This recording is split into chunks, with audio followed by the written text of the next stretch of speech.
baby. We in here, yeah, we in here, 'cause we been. Y'all better get comfortable with saying black. We in here, yeah, we in here, 'cause Black versus the Board of Education. Cause we came here, rid of us now. We in here, yeah, we in here. Cause we came here, rid of us now. And you know that we don't ever go for cause we been here. That's why we are indeed a whole mood. That's it. And we're back like we never left. Hello, hello, hello, and welcome to another episode of Black versus the Board of Education. Happy New Year indeed. It is January 8th, and the gang is all here. Where are the rest of my ladies? Y'all just left them in the background somewhere. We'll let them pop on. You know, it's a new year. It's a new chance to do some things correctly. And although we are still in the same podcast space, we hopefully will be moving soon because it's a lot of us in here and I'm already hot. So with that, we're gonna go ahead and get a couple of introductions. I'm gonna start right here to my left, Miss Quinessa. Hey, hey, hey. Hey, y'all. That's it. That's all you got. Happy New Year. And you are who? Because I know I said your name, but introduce yourself. Boo. I'm a youth advocate here, and my name is Quinessa. That's Vanessa with a Q. Vanessa with a Q. All right. Well, welcome back. Hey, Jalen. Hello, my name is Jalen. Like she said, Happy New Year's. Go Huskies. Go Huskies. Yeah, they're playing the national championship right now. Oh. Over Michigan because I don't like Michigan. Go Huskies. Oh, I'm like, that is not the mascot of your school. No. So Jalen is actually going to be going. He's going to be leaving us, but he's going to pop in virtually though, right? And you're going to return to where? San Francisco State. Got 2 semesters left. Come on, Gators. semesters. Let's go. Go Gators. Okay. Let me go over right in front of me. Hey, Adrian. Hello. Yeah. Yeah. Welcome back. Yeah. Coming off a flu. Oh. What? I feel good. You feel good? feel Okay. good now. You don't have no more germs? Oh, Lord. Okay. Keela, hey. Hey, it's your girl Keela. Happy New Year. I'm doing good today. It's Monday, so be back and we never left. Awesome. And rounding out the in-studio crew, hey there. Good afternoon, everybody. Happy New Year. Carlos Simpson, child advocate, credible messenger, life coach. And the only other OG on the panel. So welcome, because we're going to have to hold it down for these youngins. Yes.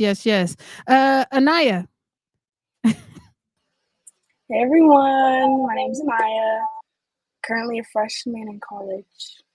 In college where? Oh, at Howard University. Oh, okay. Well, she just returned. You flew out yesterday, yes? Yeah, my flight got delayed. One got canceled, then it got delayed, but I made it back. Okay, you sound so excited. Keep that energy. No, I really am. Because I'm not feeling it. And Dr. Flo is in the back laughing, and we're going to pull her up in just a minute. Hey, Happy New Year, Miss Tawana. We're going to round it out with the baby of the crew because, she's there. And we got a lot to talk about with you. So why don't you go ahead and introduce yourself? Hi, everyone. My name is Melissa. I am 17 years old and a senior in high school in SoCal. In SoCal. Well, welcome, you guys. So, Melissa, you had a lot of stuff going on, and I know there were some things on social media about some big news of yours. Do you want to share with everybody? I can share, yeah. So, Miss Lorene knows that Spelman College has been my #1 college since I met her, since my freshman year. And I got accepted early decision. And I see we got a Spelman alumni. She was I'm class of 2000, but I'm a proud member of the class of 2004. So this is my 20th anniversary, and it is one of the best decisions I ever made. So congratulations. Thank you so much. And Mr. Wanda said, that's her baby. That's my baby too. You're going to have to share her. So with all this energy that's going on, it's a new year. We got a chance to do some incredible things, and we can't wait to get started. But our first order of business is getting to know this young lady right here that is running her historic run as the first Black woman to be the mayor of Sacramento. You guys, please welcome Dr. Flo to the show. And it looks like she froze for a second. Oh Lord. She okay. Let's go, Flo. She's okay. So Dr. Flo, like, right. I don't know what happened. There she is. Okay, okay. Dr. Flo, go ahead and introduce yourself. Sure. So I am Flo Cofer. I am running for mayor of Sacramento. And I'm originally actually from Pittsburgh, Pennsylvania. I am the daughter of 2 public school teachers. My mom taught 8th grade English. My dad taught 8th grade math. And what they instilled in me was a strong sense of community. So if you ever were their student, you were always their student. And that meant that you could come by, years later, and they would help you write your college application essays. And they would show up to, your games and your science fairs and your graduations from high school, from college, from grad school. Like, you became one of my siblings. And so that was the nature of family that my parents created. And that is part of why I am the way I am and who I am as a person. And unfortunately, when I was 11, my dad passed away of congestive heart failure. And what, reflecting on that experience now as an adult and as a public health professional, it clearly laid the ground for me to go into public health. Because one of the things I learned, early on was how policies are a matter of life and death. My dad would be in his 70s if he were still alive. And he started smoking at a time when, the companies heavily marketed to Black and brown communities. And when they directly lied and said, these products are good for you, you should smoke more of them, knowing full well that wasn't true, and that they, shorten our lives and cause cancer and heart disease and a whole manner of other things. And so, recognizing that my dad wouldn't have died at 47 had there been policies that exist now to protect us that would have existed then to protect him. And so I really wanted to better understand, what we could do to be able to protect our communities. And at the same time, I also got, the best of what was possible in a devastating situation, and that I got grief counseling at my public school. So I was able to deal with the trauma of losing my parent. And also my mom was able to continue to afford, where we lived. So I didn't have to lose the only community and the only home I had ever known. And those are all policy decisions. And so, we have a saying in public health of tell me about your early life experiences and how you turn them into your career. And for me, those are my early life experiences. And that's why I got into public health, because I wanted to protect communities, because I started noticing once I lost a parent, how many other people who looked like me were graduating from high school or college and no longer had at least one parent, and recognizing what that meant about our life expectancy. So I moved to Sacramento about 20 years ago. And I came here for a fellowship. Girl, don't be telling them your age. Don't do that. Don't do that. I mean, I already said what year I graduated from Spelman, so we can go ahead and do the math. You can't be out of school that long without, some numbers adding up. So right. But yeah, I moved here and I fell in love with Sacramento. It reminded me a lot of Pittsburgh. I'm from the neighborhood in Pittsburgh that August Wilson wrote his Century series about, Fences and 2 Trains, 1 and Jitney. And so, it's a neighborhood that reminds me a lot of Oak Park or Del Paso Heights or Meadowview, right? And so when I came here, I found that same close-knit community. We got rivers running through it. We're a smaller city in a state with bigger ones. And so it felt a lot like home, and I didn't have to shovel snow anymore. So I was like, look, I'm sold. After years at Michigan for grad school, I was like, if you tell me the temperature doesn't drop below 25, I'm sold. Like, please. Good night.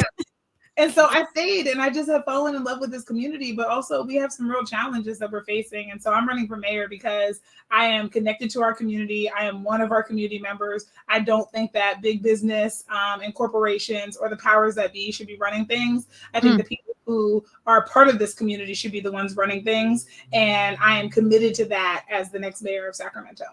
Fantastic. We want you to take a breath, because I know that was a whole lot.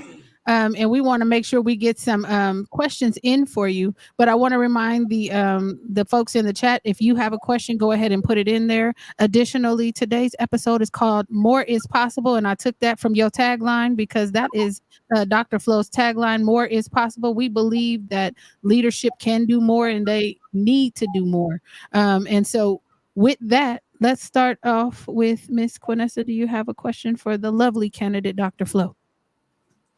Sure. Yeah, I was looking over your website, and the Houseless Crisis seems to be a huge part of your campaign. And I'm wondering how you became so passionate about that as one of your like core pillars.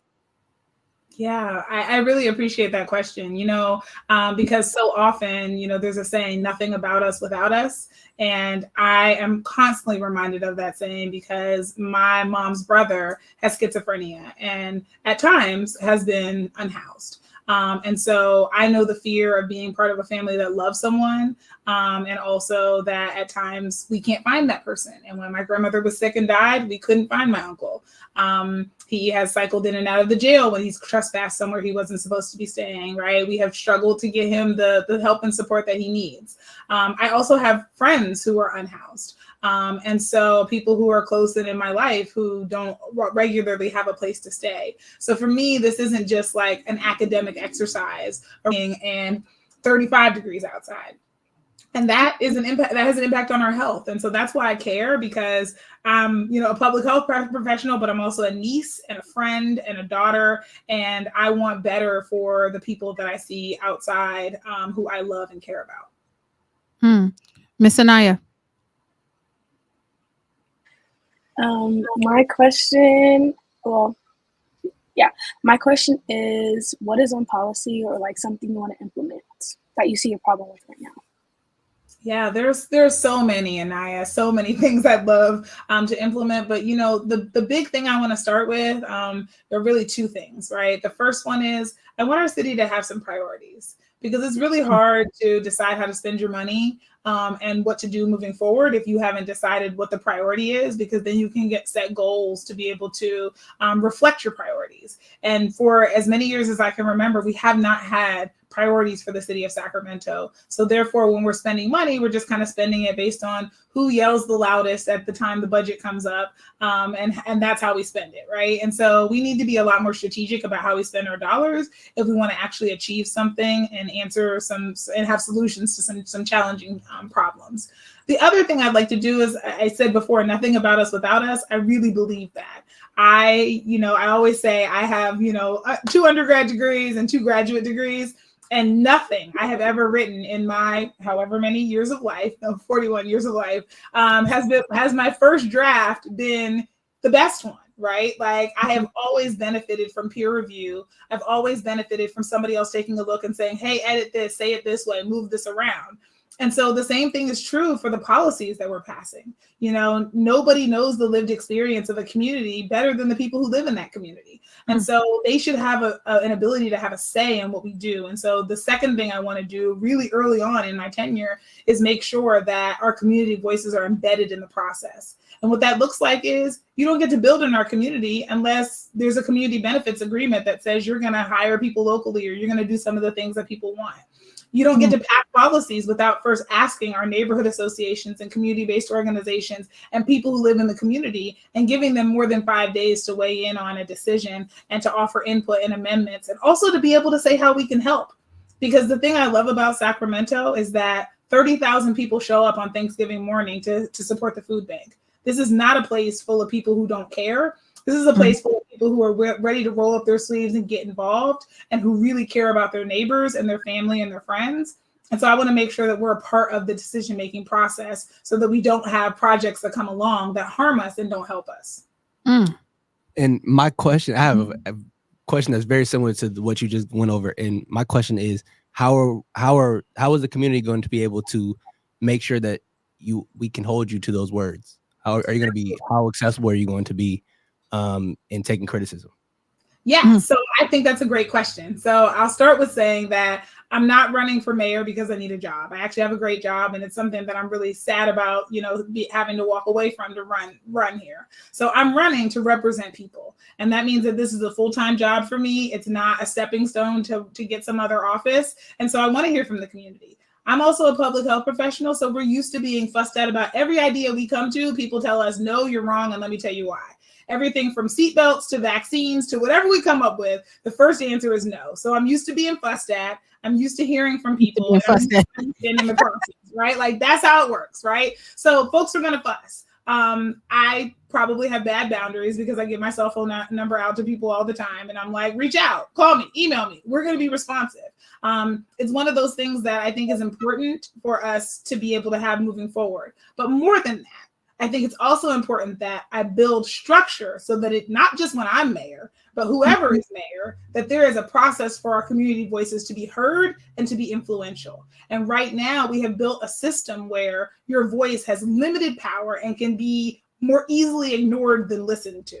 And I want to reverse that so your voice can be more easily heard than ignored. And so then you won't have to worry as much. You'll still have to worry about it, but you won't have to worry as much about, do you have access to me and will I listen when you're upset? Because your voice will have more sway and more power and more influence over the decisions we're making in our communities.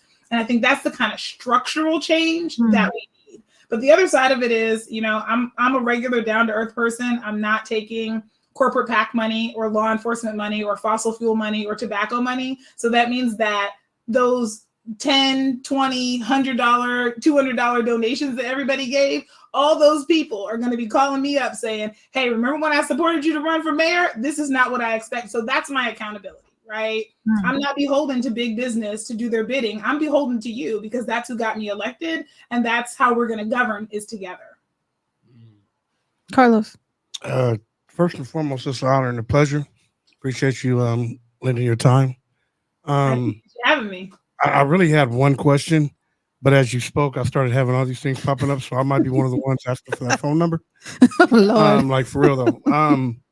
But like with all due respect to the people that have served this country, right? I'd like to know your viewpoint or your stance on PTSD amongst urban youth. Well, I'm almost, I think I know why you said with all due respect to people who have served this country, but can I ask a follow-up question? Are you saying that because PTSD feels like something that only military veterans have like the corner market on? You know what I mean? Yes, most definitely. Because I was gonna say, I'll just say to you from my vantage point, I don't think that preamble is even necessary because PTSD is not just about having been in a war zone. PTSD is about the experiences that we've had that we may not have had the resources to be able to deal with. And so when I think about stress and trauma and adversity, I think about the dosage of adversity exceeding the resources that you have in that moment, right? And that can lead to post-traumatic stress disorder. And so, yes, absolutely, young people in our communities have it. And I think what's really challenging is that we often don't recognize it. Because we are really early, if we think about, just the process of our understanding of really quantifying and naming, traumatic events in childhood and understanding their long-term impacts on our health and well-being. The original, adverse childhood experiences study only came out in 1998, which I know too. I'm on a podcast full of people who weren't born yet, and that seems like, oh, that was back in the 1900s. Right. But I can assure you, it was not that too hard, Adrian. Okay. I assure you it was not that long ago. And so we're talking about, 25 minutes, right? Or 25 years, excuse me, since that first study came out. And we're just beginning to understand. And that study did not include anybody who was experiencing homelessness. It didn't include anybody who was an immigrant. It didn't include, it didn't include a lot of low-income folks. Nobody on Medi-Cal was a part of that. And yet we still found that the more adversity you experienced before you turned 18, the more likely you were to have everything from diabetes and heart disease to, mental health challenges, right? So this has long-ranging impact on our entire health and well-being, not just our mental health. And so the more we can begin to appreciate that, the more we then can understand how kids are showing up in school, how people are showing up in their job places. We all just went through a collective trauma event with COVID. There we go. I was about to say, we had 10 minutes to figure it out, and then it was like, great, you're going to school on Zoom, you're going to work on Zoom, wear a mask and keep it pushing. And it's like, but I just lost 3 family members and I'm scared for my life, but I'm sick, but I'm right. Like we don't even pause to be able to address that. So that's part of what my background and work has been about, is addressing trauma in communities and understanding its impact. And I'm really deeply committed to making sure that the structures that we create are not traumatic, but are healing in nature. And that involves creating community and building trust, and slowing down to allow more voices to be a part of the process, and diversifying how we share information with people so it meets everyone where they are and helps get us where we're going. Keela. So I had a comment, and then I kind of want to know like your feedback on what I'm about to tell you. So me and Miss Lorraine, we went to a city council meeting, Mm-hmm. like early December, late or like mid. And so we were there for, to support like the youth liaison positions and just like seeing what the atmosphere was going to be like, how people were going to react. And so while we were there, while we were talking about the youth liaisons, there was about over 30 people that had comments and like wanted to share their opinions. And then the district, the council members. The council members. Yeah, because it's not school. Right. I'm like switching. But yeah, so the council members basically were like very rude almost like, and they kind of were all talking like within each other while the commenters were speaking. So, everybody kind of got like upset and everything, and just, it was kind of crazy to watch just because that was my first time ever like experiencing like going to one of those. And the fact that like the council members were very rude and almost like how it's supposed to be representing, it was just crazy how you get that feedback from them and they almost didn't care what was going on or our opinions. Yeah. Well, I'm sorry that you had that experience. And, part of the reason why I'm running for mayor is because too many people have had that experience, have had the experience of showing up to the people that ultimately work for us and feeling like you're the burden or you're somehow doing something wrong or you're annoying them by being there. And that's not the experience anybody should have, especially not young people who we want to be a part of this process or who I want to be a part of this process. I can't speak for everybody else, moving forward, and who I want to cultivate into the people to take the reins and to be the leaders and to help us govern our city. And I think a lot of that comes from not understanding that, working together with community is a process and it takes time. Is not understanding that the people who are coming to share their hearts with you, even if they're coming to say no, or they're coming to, oppose something, have a valuable viewpoint that we can learn from, and they're impacted. And so we have to sit with that and figure out what to do with those emotions and those feelings. And so what you experienced is the impact of a structure that does not value community input. And so what I want to do, that's part of the reason why I talked, earlier about wanting to change the governance structure so that more voices are involved. To give you a little more detail about that, what I'd like is for the mayor and the council members and all of the department chairs and key staff to be able to introduce legislation. And then for that legislation to be on the city's website, organized by topic. So if you're interested in climate change, you can go and see all the things the city is planning to do or proposing to do for climate change. And if you have, input or feedback, you can provide that, right? And then it goes to, those boards, committees, and commissions, the Youth Commission, the Disabilities Commission, the Measure U Commission, all of these commissions that exist that are comprised of volunteers, much like yourselves, to be able to have a first opportunity for our community to come and share thoughts and amendments and to say, I really support this, to say, I'd like to help, all the things that will be helpful to know before it becomes passed into law. And then the proposal goes to the full council for conversation. And so that gives everybody much more time to be able to talk about what's going on, to understand it, to ask questions, to be able to weigh in on how they can help or what they'd like to see differently before the decision comes. And hopefully it'll make some of those conversations, at least from my experience, it does. It makes those conversations a little less heated because people have an opportunity to be heard, their feedback can be incorporated, and their fears and concerns can be addressed. Because sometimes people tell you no, but the key question is why, right? Why don't you want this? And then they'll say to you, oh, well, I'm really concerned about safety in the community. And we're like, well, okay, so we can move forward with the project, but let's talk about what we can do to make sure you're still safe. And let's talk about when we're going to come back to you and what you're going to do if you don't so that we can have some continuous accountability on this, and we can make this project work, right? Like sometimes no is an opening offer, and what you really want to know is why are you opposed to this, or why do you support it? And so, you know, again, I'm really sorry you had that experience, because that shouldn't be the way things are. And that's one of the things in terms of culture and in terms of experience. I want to bring more music and more art and more like community into that space, so that we're having a real conversation and we're recognizing the governance doesn't have to be stodgy and impersonal, that policy is about our lived experiences and it's about life or death, and that we should be able to handle those conversations with the gravity and importance and connection that they deserve. And just so we know, we do have a question in the chat for you, but I want to make sure that we get to our co-hosts really quick and get their initial questions out of the way, and we'll address this question that's on the screen. So Melissa, it's on you. So my question is, you talked a little bit earlier about why politics are important to you as a Black person. So can you talk in the broader aspect of things, why politics are important as a Black community, and how knowledge in this field can benefit us? Absolutely. So I'll be the first to say that, you know, don't tell my public health colleagues, but public health isn't everything. Politics isn't everything, but it's something.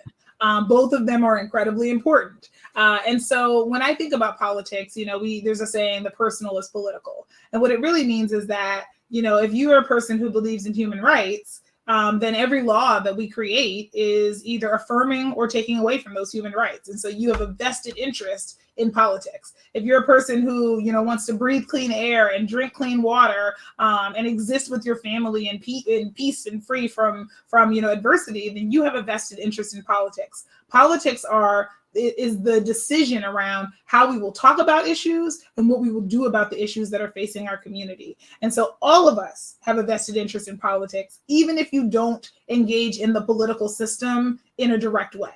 But you have a vested interest. I've never met an apolitical person in my life, because if you have any beliefs or goals or dreams or anything, something about that is going to be governed by the law and what is or is not allowed. You're going to use money to do it. All of those things are political.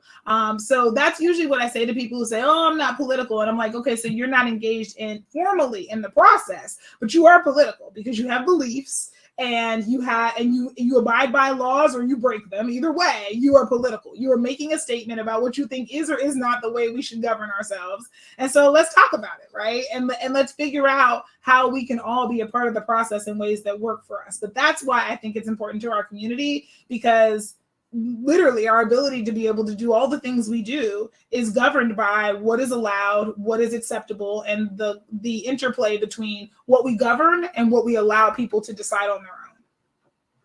And if you're just now joining us, we are talking with Dr. Flo. We are talking about how more is possible, which is also her campaign slogan that I see her using out there in the community. So big shout out for allowing us to borrow that.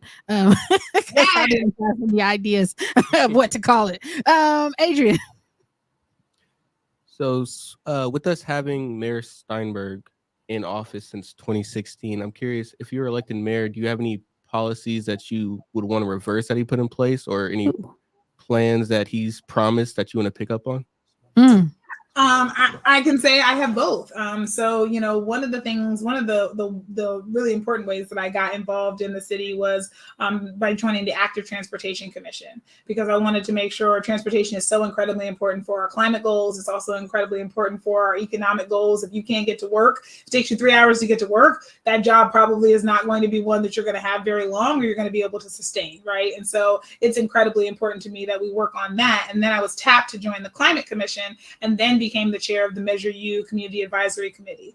And so one of the promises that was made when Measure U was on the ballot was that we were going to spend the money on the arts community, on inclusive economic development, and on housing and homelessness. And unfortunately, those dollars did not go there. And so that is something that I want to right, at what I feel like is a grave wrong, because people are paying in their sales tax dollars to that fund, and it doubled in size when we decided to double the amount of the tax. And so those dollars should be invested in communities. I want to see Del Paso Heights and that Del Paso Boulevard corridor be a thriving, business with local businesses, with District 2 owned businesses, with new businesses, right? Of people who are able to operate there. I want to see, South Sacramento. I want people within your community to not have to leave to get basic things. I want you to be able to stay in your community and to leave because you want to, not because you can't get what you need there. And so I think that should be a goal. It should be a goal that we have thriving, economic centers throughout the city and not just in one area. And so I'm really committed to that. I'm also committed to making sure our arts community, because they are not only an economic boon for us, but it's also a cultural boon. It also creates the environment, of Sacramento. And so one of the charges I'm really going to issue is what's Sacramento's brand? Because one of the things I love is thinking about, like, Coachella made outdoor music their brand. So now when you hear the city of Coachella, people don't even realize it's a city now. They think of it as a festival. I didn't know. I thought it was a festival. Yeah. Right. So what is Sacramento's brand? What is the thing that's going to be synonymous with us, right? And it doesn't have to be so strong a brand people forget Sacramento's a city, right? But just something that people associate when you think about Sacramento. What is it? And how can we build on that? Because as a non-native, as a person who's not from Sacramento, I came here and I loved it. And a lot of people who are from here were like, man, this place is whack. Or they were like, I'm actually from the Bay. And I'm like, no, you're not. You just think it's cool to say that. Like, like, stop acting like you were always a Warriors fan. You were just supporting the Warriors because the Kings were losing, right? And now you're over here talking about light the beam. So right. Let's double down on what makes Sacramento cool instead of trying to make this little Silicon Valley or little Hollywood or little something else. It's so much better to be yourself than it is to be a generic version of something else. And so I'm really interested in doing that for Sacramento. One of the things I do want to keep is the focus on homelessness, but I do want to do it very differently than Mayor Steinberg did, because I don't think he was as effective getting things done as he could have been, in part because I don't think he collaborated as much as you need to be able to address deep and intractable issues. And I think that at times he tried to make everybody happy. And we all know that if you try to make everybody happy, you ultimately ain't nobody happy. Happy, right? And so sometimes you have to decide what's important and what the goal is. And I think we're at a critical juncture in Sacramento where everybody agrees that housing and homelessness is our number one issue. And we all agree that we want something different to happen. So now some people are going to have different ideas of what that different looks like, but we're going to do something different and we're going to make that happen. And the people who are naysayers, they will get on board when we start having success, because everybody wants to claim a piece of the success. Talk to him. Quick question. I don't mean to make this about the mayor, but wasn't homelessness his thing before becoming mayor? Not before becoming mayor. Before becoming mayor is more so mental health. He was the author of Health Services Act when he was in the legislature. But of course, there is a dovetail between the two issues. And so it was one of his campaign promises when he came to Sacramento. But taking a moment. He's been in Sacramento. We don't want to say he came to Sacramento because he's been in Sacramento. Yeah, when he came back to the city of Sacramento, I mean. Yes, ma'am. Mm-hmm. Yeah, but because he has been here for in Sacramento for a long time, but I just mean from focusing on the state to back to focusing on the city. What I do think, just to speak on my race more broadly, is that I think that, the state and the city are very different. And in terms of just how it works, local politics is very different. And local politics changed a lot from the time he was a council member to the time he came back as mayor. And so now we have candidates who have either served previously who want to come back, either because they went to the legislature and are coming back, or but ultimately because they are termed out of the legislature and are looking for their next job. And so I don't know that that's as easy a transition as everybody thinks it is. And so I actually think we need some people who've been paying attention. We need a mayor like myself who's been paying attention at the local level, who's been engaged at the local level, and who can focus on how and has a vision for how things can be done at the local level. Not somebody who's like, I liked being elected. What's an open seat? Okay, let me do that next. Talk to him. And I want to get to this question in the chat. It says, can you speak on the small business community and what you're doing to protect businesses as far as regulations? So what I'm assuming is, what will you do as far as to protect businesses as far as regulations? Yes, absolutely. And thank you, Domino Nicole, for this question. Or is it Domino? I hope I said it right. As a person with a complicated first name, I take that very seriously. So feel free to let me know if I said it wrong.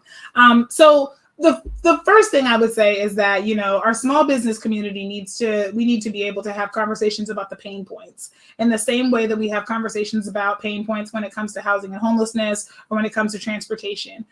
Before we come up with a plan for what to do, we need to figure out what's not working so we can figure out how to make that work. And when I've had conversations with small businesses so far, what people have said to me over time is that it's really hard to be able to get started in Sacramento. It's hard to be able to maneuver because there's a lot of regulation, there's a lot of red tape. And so it ends up making it really difficult to be profitable. And ultimately people are desirous of just taking their businesses elsewhere because it's not worth the hassle. So I want to be able to dig in deeper and figure out what are the hassles, right? Is the issue that you don't have access to capital? Because if so, let's talk about how the city can be supportive of that.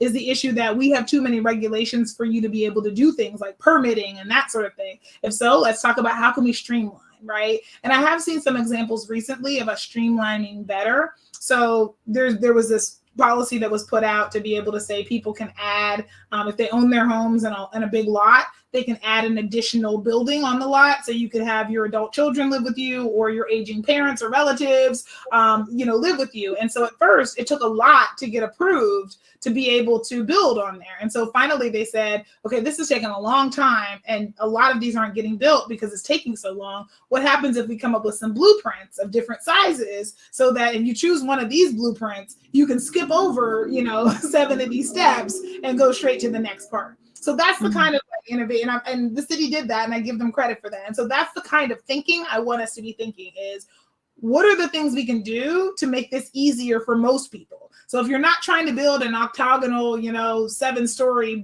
building that needs a bunch of oversight, but you just want to build a 500-foot thing for grandma to live in, well, here's your blueprint. Go off and have somebody do it. Like, we don't need to have a whole lot of conversation, right? So how do we fast track some of the things that are happening? Because most people are the usual scenario. They're not the special case scenario. And making them jump through hoops like they are the special case scenario is just cumbersome and burdensome. I've also heard from some of our businesses that are running like food trucks and things like that, that they are heavily regulated in a way that makes it hard for them to be able to set up and to establish. And that's a lower cost business than having a brick and mortar. And it also allows you to be able to move to where the people are so you can stay profitable. So what can we do to be able to make those businesses, again, be able to operate more smoothly? So I'm a problem solver by nature. I generally approach most problems with the question of what can we do, not, well, that's impossible, oh well. So I want to hear more from people about what's wrong, and then start asking some questions about what we can do differently to make that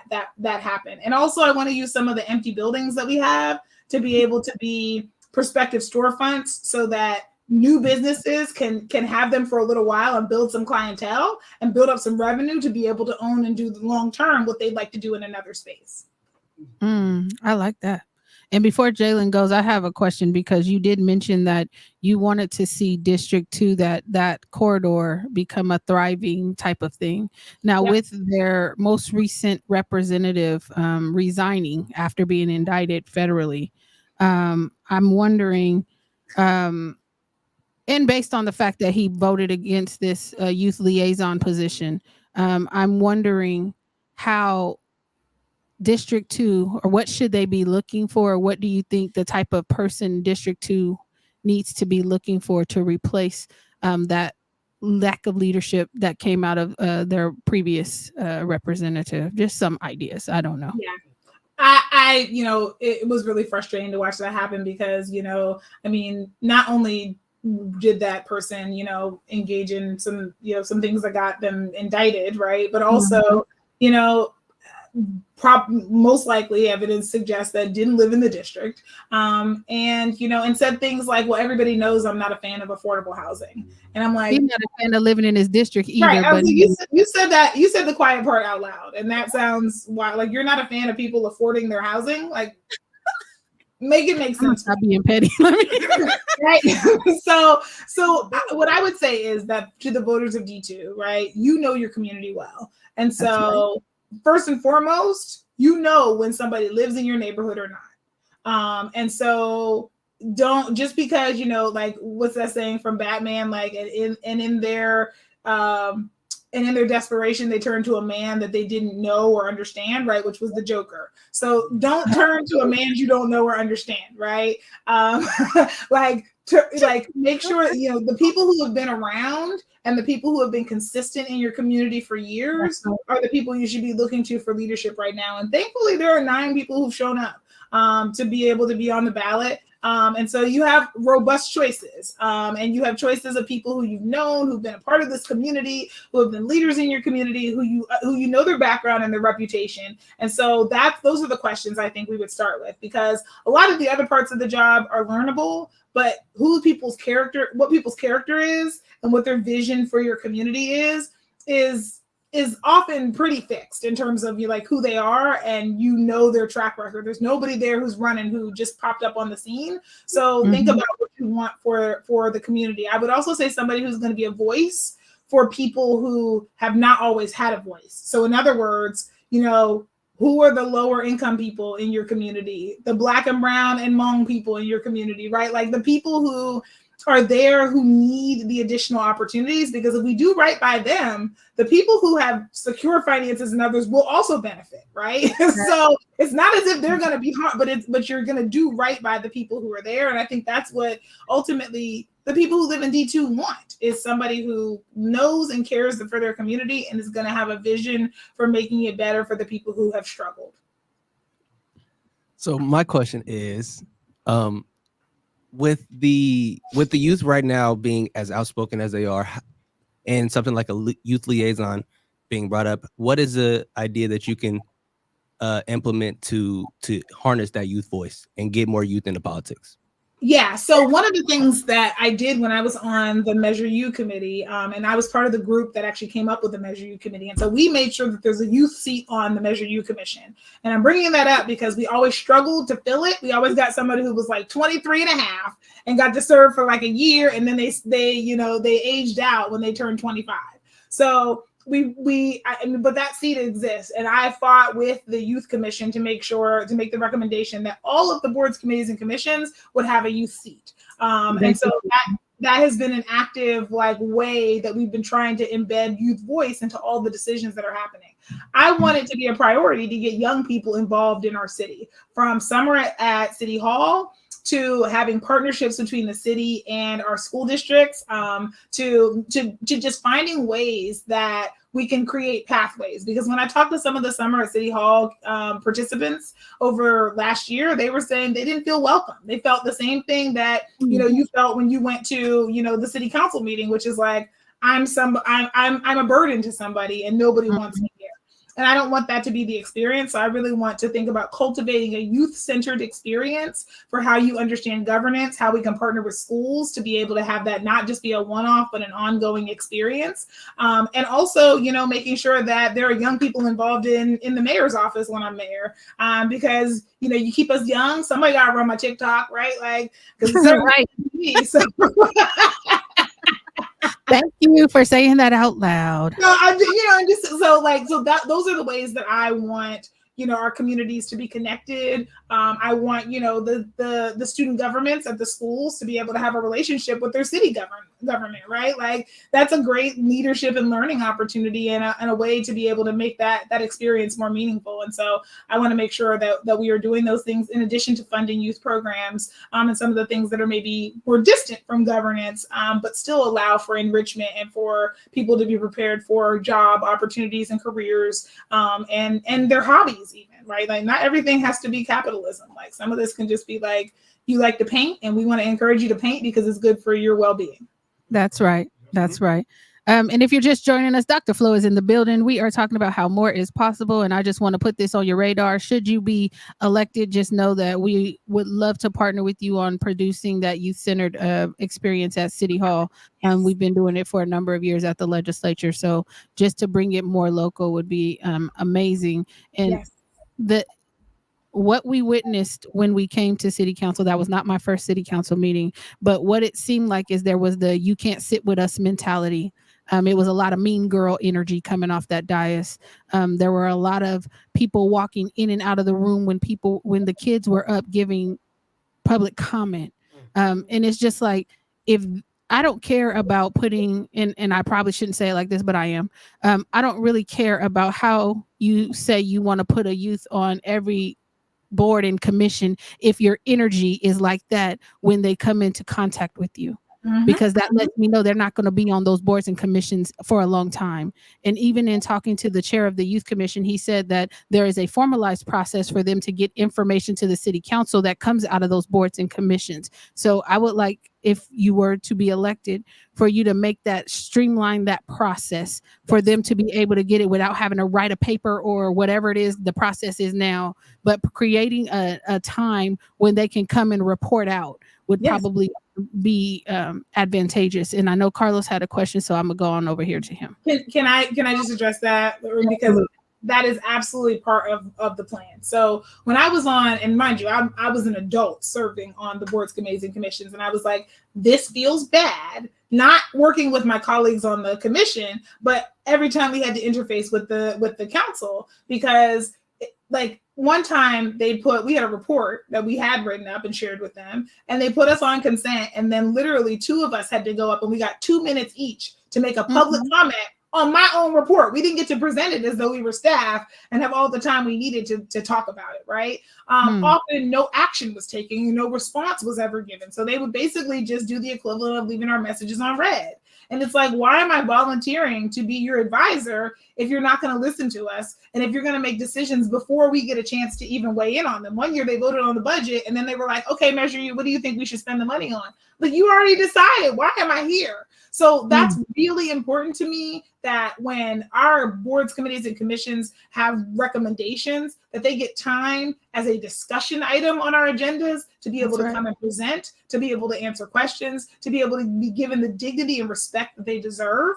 I think it's really important that we bake them into the decision-making process, as I mentioned earlier, so that before we vote on something, it goes to the relevant commissions. That we're not talking about an arts project without going to the Arts Commission. That we're not talking about youth funding before it goes to the Youth Commission.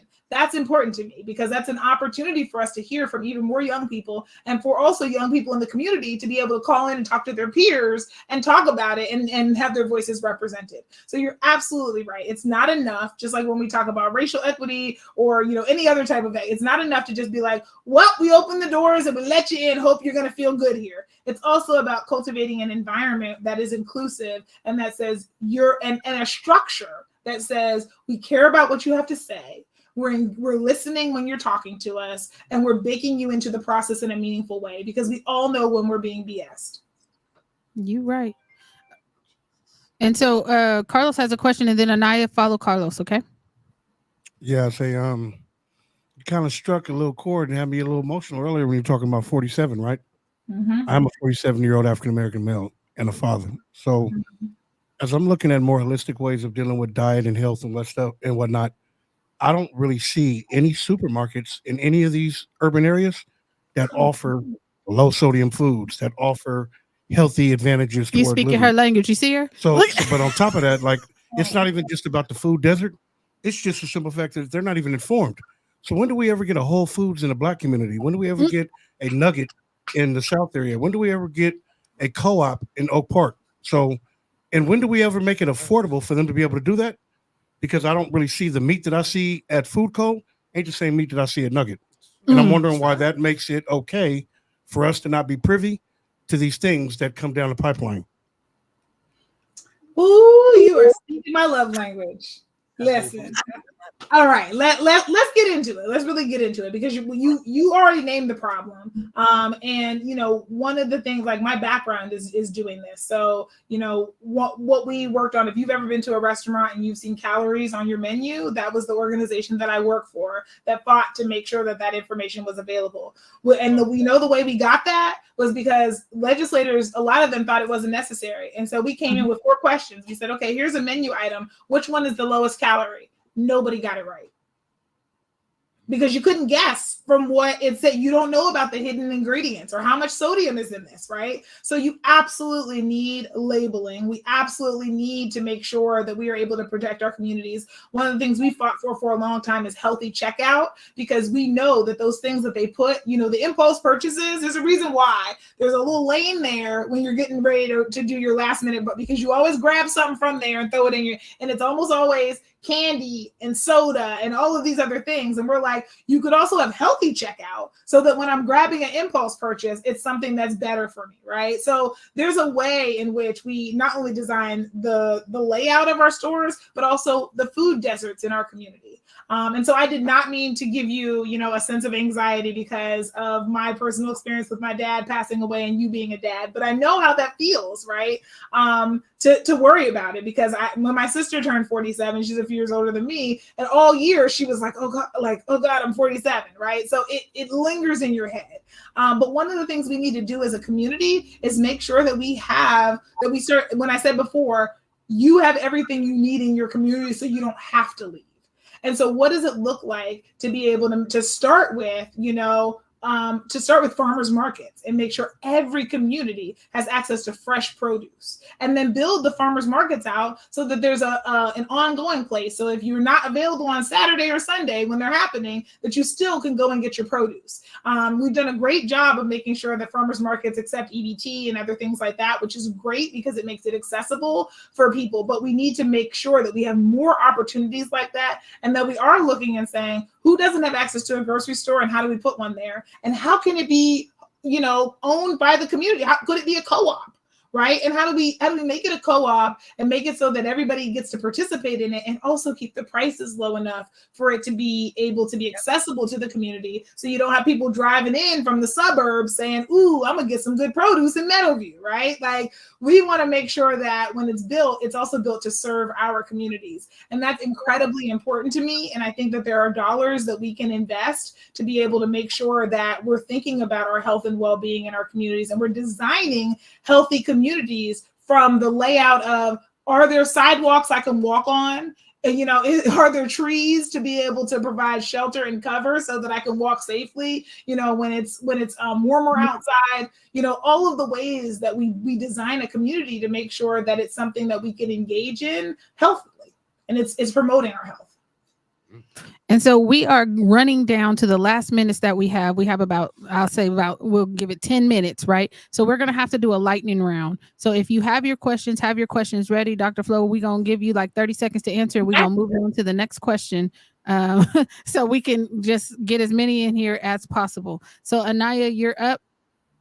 And we'll go to Vanessa next, and then Melissa. So I know me and my mom would be driving around Sacramento.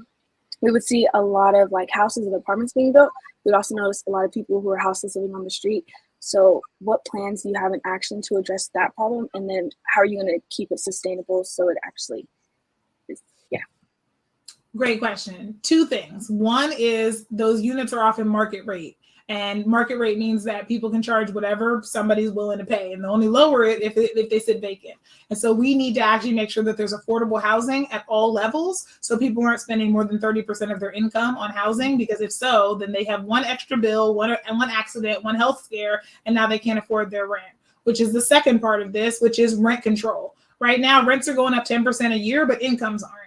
And so eventually that rent's going to exceed your income, and you're not going to be able to stay anymore. And also, if it goes up, that means that extra 10% that you could have been saving for a down payment to be able to have some savings or to be able to get a house means it's now going into your rent, which makes you even further and further away from that. So we need real rent control in the city of Sacramento as well. And so those are the two things I want to make sure we have, is inclusionary zoning, so that we make sure we have affordable housing, and also rent control. And I'm signed on to Sacramento Forward, which is a suite of policies to be able to address housing and homelessness that 3 of the other city council members have also signed on to. And so all we need is one more vote. All right. Which is why elections matter. When doing my research, I saw that there was a complaint filed against the time frame in which you raised your donations. So I just wanted to give you an opportunity to address that. Yes, thank you so much. So a gentleman a gentleman in our community who does not like to see women of color be successful and said I was a nothing burger when I first ran, then was shocked that he called me a nothing burger, and then was shocked that I was able to raise money. And I like to joke and say, you know, there's a reason why for a long time it was illegal to teach Black people how to read, because when you teach us how to read, we learn how to read. And so we were regulations, and the regulation said that the primary election period started on April 1st. I didn't open up my committee until April 13th.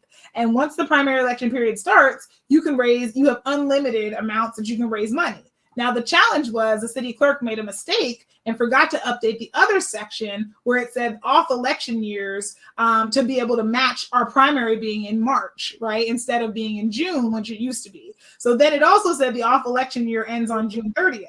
So we reached out to the city clerk multiple times, never got a response. And so we were like, look, this is what it says. We can read the plain language. And ultimately we were right. And the city clerk said, we made a mistake. The dates should have aligned and you interpreted it correctly. And if nobody else raised more money, then they interpreted it incorrectly, because we know how to read and write. And we consulted with attorneys, and that was that. So it ended up being thrown out, but I am really thankful to that gentleman because he got me, you know, Sunday coverage in the B. And as a first-time candidate, that meant people learned I existed who didn't even know that there was an election coming up. And so it was a great way to introduce them to the campaign. And people do not like a bully. I'm the first Black woman to ever run for mayor. I'm not an insider politician. I'm not wealthy. You know, I'm part of the working class. I have to work to live, which is why I was working full-time until I started taking vacation days recently to be able to campaign for the last 6 weeks. And, you know, and people just saw it as the bullying that it was. Like, you have establishment politicians who are transferring over $500,000 and you're picking on the kid who started from zero. Wow. So, yeah. Melissa. So you were giving me $18 and $100 here, right? It's not like, you know, the oil company came in and dropped $500,000 on me. Like, what are we even doing here? Wasting time. You're mad because people like what I'm saying. Well, you know. Melissa, you're up. So you've talked a little bit about like your goals and specific goals that you have for if you are elected mayor. And so my question is, overall, what do you hope to accomplish? What is like the overarching theme of your goals that you hope to accomplish? I really do hope that I just am one of many mayors that Sacramento has, and people kind of forget I was ever here. And so I would love to be able to have that. I don't know if you all have seen The Preacher's Wife, but, you know, Dudley, who's Dudley? I don't remember that, right? So that lasting impact being that in this town, we believe that the community's voice matters, and we have processes to allow the community voices in. I'd also love to be able to make sure that we start to address, you know, housing and homelessness and make this a place that's more affordable for everyone. I'd like to expand economic opportunity. I'd like to be able to really make some change on our climate goals. But I also know that I trust my community. I trust that the people who live here want to live in a healthy and safe community, and that there's a lot more of us with really good values living here. And that if we open up more opportunity, that those things will come. So ultimately, my main goal is that we leave and it becomes a cultural value in Sacramento, that when it comes to decision making, we include voices, we slow down and let everybody in, we have hard conversations, and we govern from our values. And if we can do that, I think all the outcomes, the tangible things that we do will come from it. But right now, the system is designed for people to make money off the problems and not for us all to benefit from the solutions. And that's what I want to change. Adrian. So I'm curious as to when you first got here 20 years ago, do you believe crime is as rampant as it is now as it was back then? You know, it's hard to tell, right? Because I'm putting on my public health, my epidemiology hat, right? Because we have media in different ways. So we're more aware of stuff that's going on. We have, you know, different ways of even though we've always measured it, we have different ways of accounting, and people report things differently, right? So Or is crime being driven by 911 calls? Because that's going to be determined by, did I decide to call 911, right? Is crime being driven by who's in our jails? Because that's going to be decided by who decided to get arrested and for what, right? Is crime being decided only by violent crime in terms of deaths? Because usually those are at least we know if somebody's alive or dead. That's kind of an easy metric to be able to make sure we got right. But the other ones are always subjective, and they're always determined by what was reported, what wasn't. Do I feel like, you stole $50 from my porch, no big deal, or yeah, right? So my answer would be, I think safety is in the eye of the beholder. And if we don't feel safe in our communities, then we're not. And it doesn't, you can scream until you're blue in the face, you're safe. If I don't feel safe, that's the reality we're in, right? And so I hear people in our community talking about us not being safe. I hear people in our community talking about the loved ones that they've lost. And we went 2 years from 2017 to 2020 with no young people dying from gun violence. And so I want to go back to that reality because that was tangible and people felt it. I want to go to a reality where, people feel comfortable walking through their neighborhoods during the day and at night and are not worried about their own safety. I want to live in a world where people have enough food to eat and a place to sleep, so they're not having to consider resorting to desperate measures to be able to meet their basic human needs. I want to live in a world where we have, bathrooms available so that people don't have to poop on your front yard because they don't have anywhere else to go, right? And I say that because it's so, people always mention the feces and they're like, and I'm like, have you ever been out and needed a bathroom? Because I have. And I have certainly used the privilege of not looking stereotypically unhoused to be able to go into a coffee shop or another place and ask for that code and use the bathroom. And I also know if I looked different, if I spoke differently, people wouldn't let me in. And I've been in spaces where, there's long stretches with no public restroom. And I have felt the empathy for what you do when you're not that person. And so I want us to live in a world where people have the basic dignity of being human affirmed by their government. I love that. And do you have time for at least one more question? Sure. Because I want to make sure that we're being mindful of your time because we don't want to overstep. But we got so many people in here and we're trying to spread the love to everybody. So do you have one more question? It's a comment. Okay, you have a comment. Do you have a question? Mm-hmm. Okay, so we have a comment, not a question. So the comment is more or less a challenge to you if you don't already know this term. But I do want to double back on you and ask you about it because I want to see how that gets incorporated later. What is a question? Credible. No. Sorry. Credible messengers. Yes. Are you familiar? Yes, I am. Credible messengers are people who are embedded in a community who, instead of it coming from a stranger who's outside, it comes from the credible messengers. In the health world, we talk about them as community health workers or promotoras. They're people who you listen to and are able to provide input and are able to be sort of the liaison between community members and an institution. So more specifically, with what I have a passion with, is from the juvenile justice, aspect of credible messengers with the people that are actually dealing with the kids and the youth that are justice involved. And I'll double back. I've heard the broker thing, but at the same time, the juvenile justice has a different take on it, and I want to be able to speak with you about that. Yeah. So I'm gonna give him this number you put in the chat, so he can speak with you about that later. Absolutely.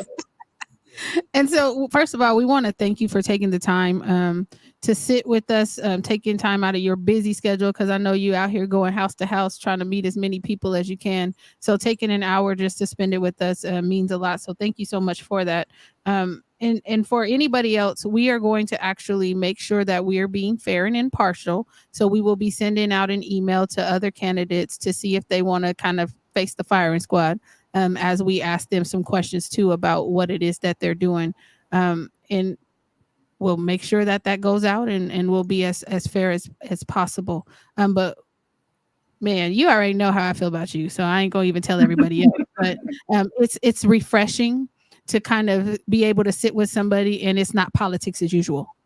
That they actually have a pulse on the community, that they've actually been talking and listening to what people are telling them, and that really has no ulterior motive. This is not a stepping stone for you, as you've already alluded to. So I'm just like, yeah, because I mean, I can spend time being petty, but you didn't give me that opportunity. because it's just like, at some point we're going to have to get back to care, compassion, and concern. And I think that we found that with you running as a candidate. So thank you again for spending time with us. We will be off next week because it is MLK Day. It is. I hope to see you all at the march. And if I can, just one last thing. If you liked what you heard and you'd like to get involved, my website is floformayor.com. That's FLOFORMAYOR.com. You can sign up for everything from a lawn sign to put in front of your house, to phone banking with us, to door knocking with us. We believe in connecting with community and hearing from people. So please come out and join. We are 28 days away from ballots being mailed, and we are 56 days from election day. So one thing to note is that in this community, even if you have been previously justice involved and you've been incarcerated in some way, you can still register and vote. Tell everybody you know, and you can register the same day up to March 5th, which is officially election day, but you can register on site and vote that same day. So let people know. And again, floformayor.com. Would love to be able to have you join the team. We're the fun squad. Everybody else is gonna be business as usual. We dance, we sing, we love on each other. So come join the movement. This is where the cool kids are. And hopefully one of y'all will seriously run my TikTok, please. Thank you. Kevin. We'll see what we can do to hook you up for sure. So with that, you guys, we're going to hit y'all with the peace sign because there's too many of us in here to do the wave. We will catch you the 23rd right here at 4:30 PST on Facebook and YouTube. And look at her. She's anyway, we out of here. Peace out. Everybody do HBCU. We gonna do the wave. We gonna do the wave. Yay! Come on, Spelman, represent.